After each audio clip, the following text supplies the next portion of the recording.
Communiqué. Il y a quelques semaines de cela, les services de renseignement ont intercepté plusieurs communications entre un individu et des chefs terroristes portant sur des détails des positions des forces de défense et de sécurité intérieure, des volontaires pour la défense de la patrie, ainsi que sur les opérations militaires.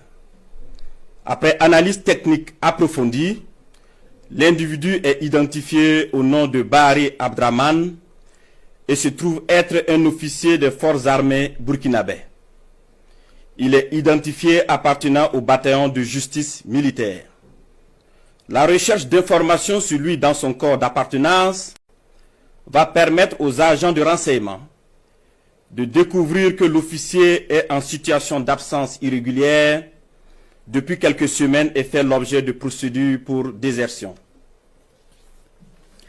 La surveillance des communications du lieutenant déserteur Bahari Abdraman va donner des liens supplémentaires qui vont intéresser les services de renseignement, notamment avec un officier des forces armées du nom de Compaoré Joani, un ancien sous-officier de l'armée burkinabè du nom de Zerbo Laoko, un officier en service au centre intégré des opérations du Burkina Faso, le commandant Ouedraogo Frédéric, un officier des forces armées en stage dans un pays européen, mais déserteur depuis un bout de temps et ayant rejoint Abidjan du nom de Kaboré Constantin.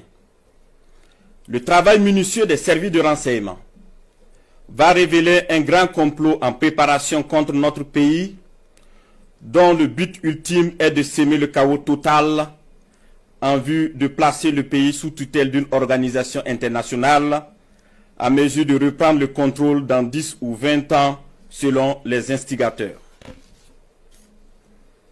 Des informations sensibles ont été passées aux terroristes en vue d'accentuer les attaques contre les forces combattantes et les civils dans le but de susciter la révolte contre les autorités. Aussi, d'autres stratégies ont été développées pour désorienter les services de renseignement afin de les amener à faire des arrestations massives au sein des forces de défense et de sécurité intérieure et espérer ainsi créer des frustrations et un sentiment de peur. La manipulation est menée également à travers des messages diffusés pour susciter injustement certains et d'autres messages envoyés à des chefs de corps pour leur faire peur en indiquant qu'ils seront arrêtés car étant sur une soi-disant liste noire. Des leaders religieux et coutumiers ont été sollicités pour convaincre certains officiers de s'engager dans cette mission funeste. Ce fut le cas malheureusement du capitaine Ouedraogo René David, en fuite actuellement. Dans le même ordre d'idée, des VDP ont été contactés pour démoraliser leurs camarades et de l'argent leur a été envoyé pour cette basse besogne. Tous ces stratagèmes perfides ont été développés dans le seul but de déstructurer l'armée et semer le chaos.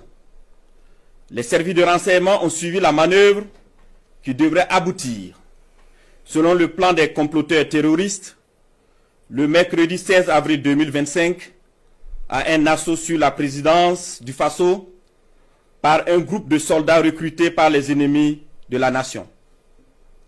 Cet assaut devrait être mené au même moment que plusieurs attaques terroristes d'envergure pour occuper les vecteurs aériens à défaut de pouvoir les détruire au sol. Quelques jours avant la mise en œuvre de ce projet diabolique, des VDP et soldats patriotes se sont présentés dans plusieurs services, notamment au renseignement et à la présidence du Faso, pour dénoncer le coup en préparation. Ces dénonciations se sont poursuivies jusqu'au mardi 15 avril 2025 et ont permis d'arrêter des cerveaux de la manœuvre à Ouagadougou et d'autres en fuite vers la Côte d'Ivoire. Il faut noter que les cerveaux à l'extérieur du pays sont tous localisés en Côte d'Ivoire, y compris le nommé Bahari Abdraman. Le complot se poursuit activement depuis leur centre des opérations à Abidjan, avec pour objectif de semer le chaos au Burkina Faso avant le mois de juin. Les services de renseignement poursuivent leurs actions de surveillance et tiendront l'opinion nationale au courant de toute évolution de la situation. Plusieurs autres personnes impliquées sont suivies et assumeront les conséquences de leurs actes le moment venu.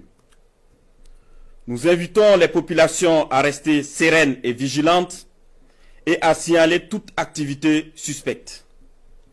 Quant aux vaillantes forces combattantes, nous les encourageons à poursuivre leur mission avec détermination tout en restant vigilantes. La patrie ou la mort, nous vaincrons.